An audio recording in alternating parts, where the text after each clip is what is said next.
Hi, Miss Tucker's class. I'm Anthony, Miss Tucker's big brother. And yes, it is true.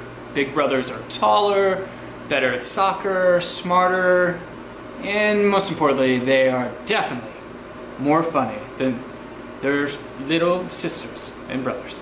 Well, not all that might be true. But I could tell you about this joke where two dogs walk into a milk bar. Or wait, it was a dog, a cat, and a raccoon and a fox went to Walmart. No, that wasn't it. I'm sure you've heard a lot of funny jokes from my sister during your time in her class. She is pretty funny, and she's usually funnier than me at Thanksgiving, but not Christmas. I win Christmas. Let that be known. I'm the funniest on Christmas. Oh, anyways, don't you love your sisters and brothers? I definitely do. So I bet you enjoyed having class off. No class yesterday, day off, gotta sleep in, watch some more iPad way too close to your face. That's gonna come back and bite you about 5 years from now when the whiteboard or the projector gets really blurry. You might wanna stick the iPad a little bit further out from your face. So yesterday we had off, no class, no school. But just because we got to sleep in doesn't mean we can't learn about it. There's a reason why we were out of school. It wasn't just an in-service day like you had last Friday, where teachers have to go to school without you. Crazy thought. They've got to go get better at being teachers. Oh my. We were out of school because of one of the most influential Americans in the history of our country, of the United States of America. Martin Luther King Jr., MLK for short. MLK was a man who changed the way that you and I treat each other. A man that allowed us to know each other. Without him, we might not know each other right now. I might not be standing in front of this camera, in front of your classroom, telling you a story. Basically because my skin color might be different than yours. Think about it this way. Imagine your best friend. So, well, I was gonna have you write down your best friend or your priority, like your top list of friends in Miss Tucker's class, but that probably would cause a fight. So, scratch that. Sorry, sis. So imagine your best friend. She or he, you're gonna go to the basketball court together. But you can't. There's a sign outside that says, no people with red basketball shoes. But your friend has red basketball shoes, and you've got blue basketball shoes. You can go on the court and you can play basketball, you can play dodgeball, you can do whatever you want. But just because your friend has red colored shoes and is different than everyone else that's already there, because everyone's got blue shoes, they can't go play. They can't even be around the court. Now that's a world that I'm so glad that you did not have to live in. As troubling as the times might be today, there was a time that was a lot worse, where people, based off the color of their skin, just the same as the color of their shoes or color of the shirt they wear, they couldn't go eat at the same restaurants. You and I potentially couldn't go to Taco Bueno together. I love Bueno. It is delicious. We couldn't go just basically because of the color of your skin or what religion you practiced. And my religion might be different. It was a very hard time. And Martin Luther King Jr. and his civil rights movement in the South changed the way that we forever think about civil rights. Without Martin Luther King Jr., I don't know what America would look like. I don't know what your classroom will look like. I don't know what our basketball teams will look like. But I know it's something I never wanted to know. And I'm glad that you don't have to. So, to help teach you about Martin Luther King Jr., I'm going to read you a book. It is I Am Martin Luther King Jr. I know that if we stand together, nothing can stop our dream.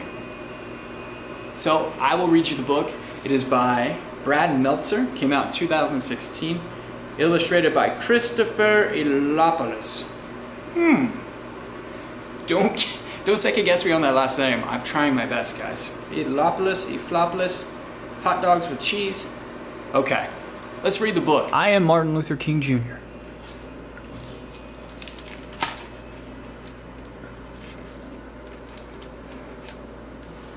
I am Martin Luther King Jr. He was a preacher, a reverend, some of you might call a priest. And he was actually a doctor, but not a medical doctor.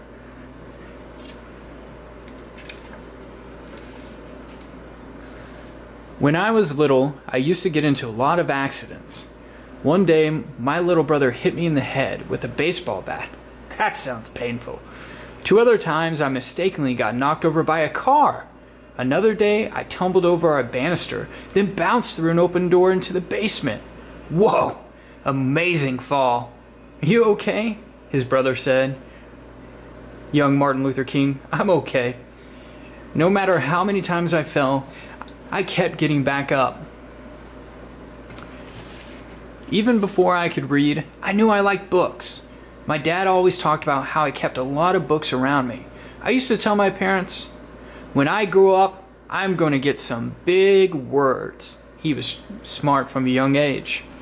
There is power in words. Big words were in Martin's future. When I was 6 years old, one of my best friends was a boy whose father owned a store across the street. My friend was white. I was black.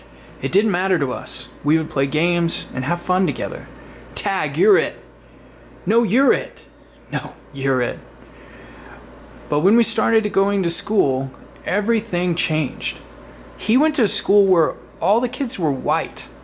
I went to a school where everyone was black. Soon after, he told me, I can't play with you anymore. My dad said so because he doesn't want us being friends. But why? Martin said. You're one of my best friends, aren't you? Aren't you? His friend walked away. I didn't understand. It didn't make sense.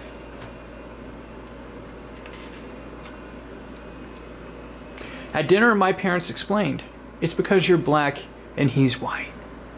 I was so mad. How could someone treat me differently just because of the color of my skin? I wanted to hate my friend and his father. But my parents told me to do the opposite, that I should love my friend, even though he hurt me. They taught me that it's better to have more love in your life than more hate. Then my mother taught me one of the most important lessons of all. You are as good as anyone. You must never feel that you are less than anyone else.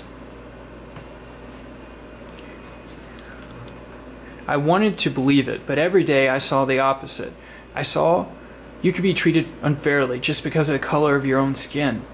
If you were white, you went to a good school with great playgrounds and plenty of books. If you were black, your school was small, sometimes with no desk or even windows. You see the white kids on the left-hand side. Check it out. A playground. You see the grass is green, a nice sidewalk, a beautiful school building, and the newest slide and swings. And then on the right hand side, where Martin had to go to school, the all-black school, was desolate. It was dark and grungy. And the girl said, check it out. And Martin says, where's our playground? They didn't have one. It wasn't just the schools. Black people had to use different water fountains, different elevators, even different bathrooms. In fact, on a hot day when everyone wanted ice cream, if you were white, you could sit at the counter and eat from a nice dish. But since I was black, if they served me at all, it was through a side window, and they put my ice cream in a flimsy paper cup. See, Martin had to wait outside while everyone else was inside. And there was a sign that said whites only, and then in the back it said colored people. What a sad time that must have been. It got even worse when I was 14. I had just won a speech competition. My speech was about being fair to all people. I was so excited. Then, on the bus ride home, a few white people got on board. You can see here, a few white people got on board. You need to give up your seats to the whites. At first, I stayed put.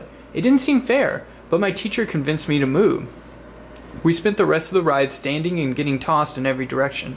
It was the angriest I've ever been. They had to switch seats and go to the back just because of the color of their skin. That's just like what I was talking to you about. If your friend had red basketball shoes and everyone else had blue, and the person with red basketball shoes couldn't play.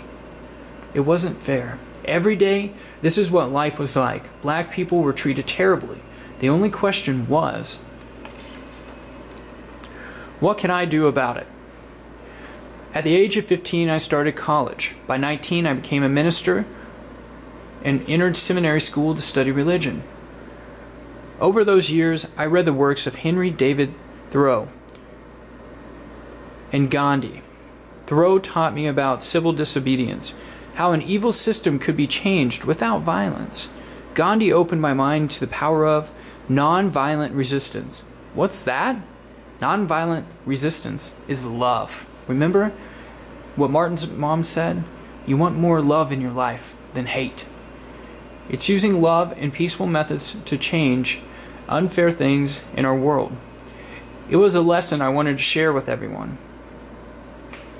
In no time at all, I got my chance. In Alabama, a black woman named Rosa Parks was told to give up her bus seat to a white man, just like Martin was. It was just like what happened to me. But unlike me, Mrs. Parks refused. She was arrested, sent to jail, just for not giving up her seat. Early the next morning, I got a phone call from a local community leader. It's time to take a stand, he said. We should boycott the buses so everyone knows that we won't accept this treatment anymore. You know that's not going to be easy. Do not ask if it's easy. Ask if it's the right thing to do. It was just like Thoreau taught. Instead of using violence to protest the unfair rules, black people would use a peaceful method. We would not ride the public buses. Without our money, the bus companies would go out of business. Now the only question was, would this work? Would this help them get treated better?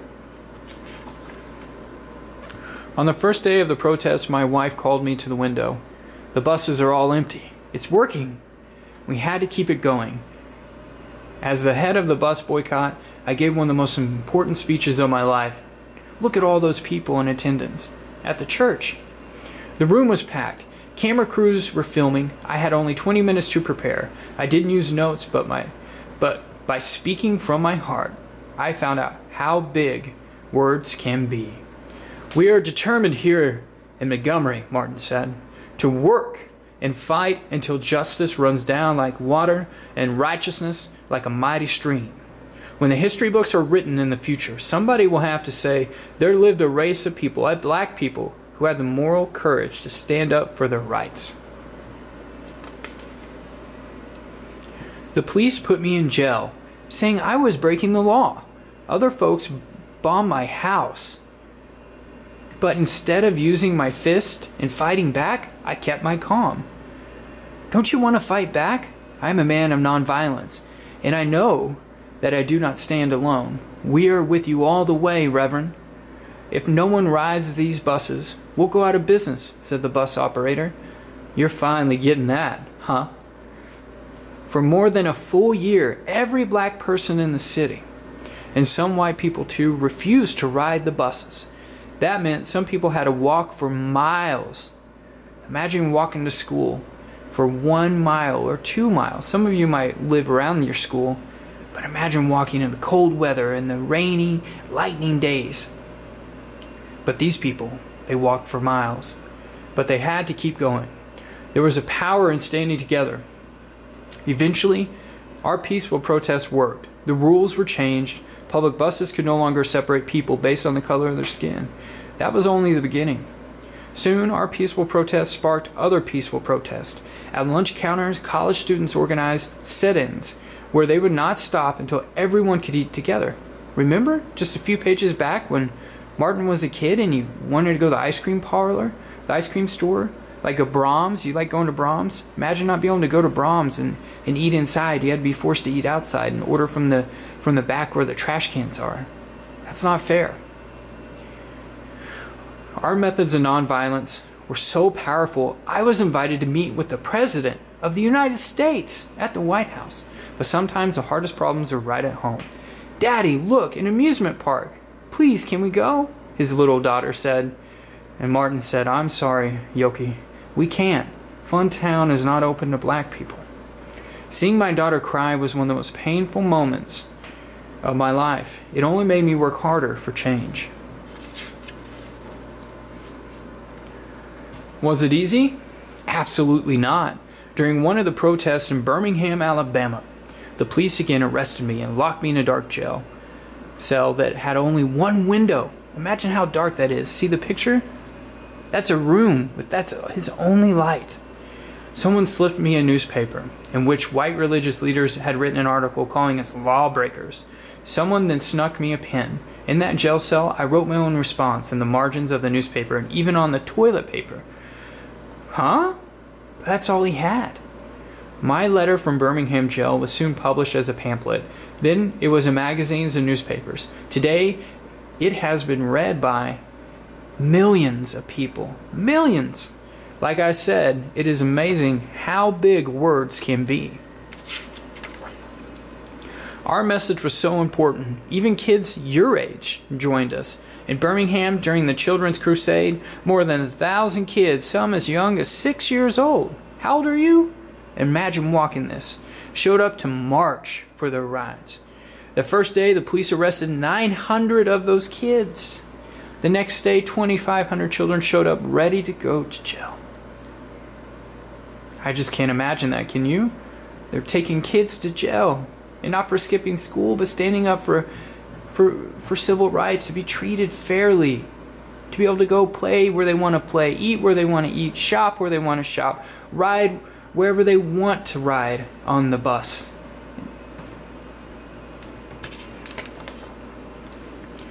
This was our finest hour. Engaged, we were not giving up. The chief of police told the firemen to spray the children with water hoses and attack them with dogs. They thought it would stop us, but instead, as the whole country watched on TV what they were doing to those children, to our children, it was a wake-up call for the nation's conscience. How can they treat little kids like that? That's not right. We need to help them.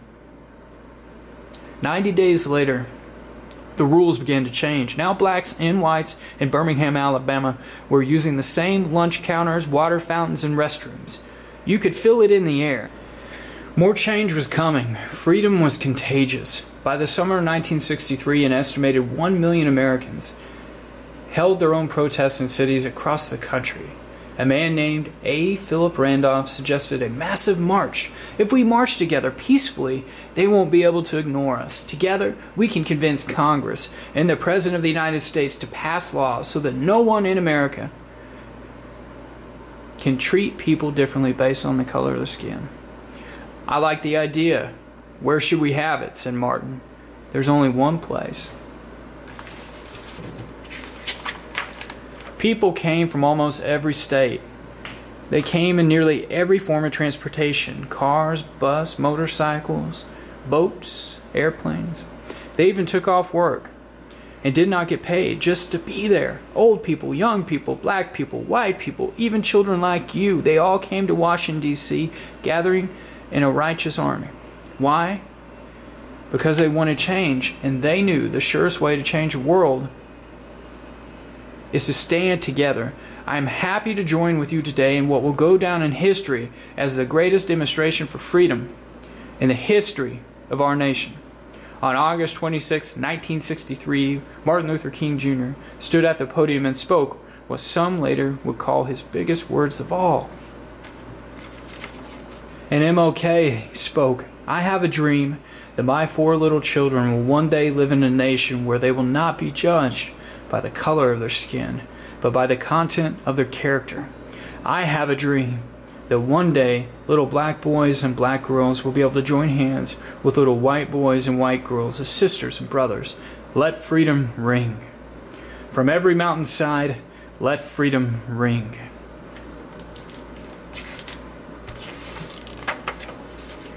After the March on Washington, the President and Congress passed new laws for civil rights. But that didn't mean our work was done. Indeed, our greatest battle was still to come. It began with 600 activists as they tried to walk 54 miles from Selma, Alabama to the state capital of Montgomery. Back then, there were rules that stopped black people from voting. If you want to change the laws, you have to be able to vote for new people who make the laws. The police had billy clubs and tear gas. They attacked our group and knocked many people down, but as I learned so long ago, You have to get back up. No matter how hard they hit us, we remained peaceful. Still, we didn't get through. 2 days later, we tried again. Now there were 2,500 of us. Once again, we tried. Once again, we didn't get through. Did we give up? What do you think? It was Sunday, March 21st, 1965. Our third try. Third try is a charm. Now we had 8,000 people with us. For 2 days we marched. Rain could not stop us. The world was watching. The White House was too. President Lyndon Johnson even sent troops to protect us.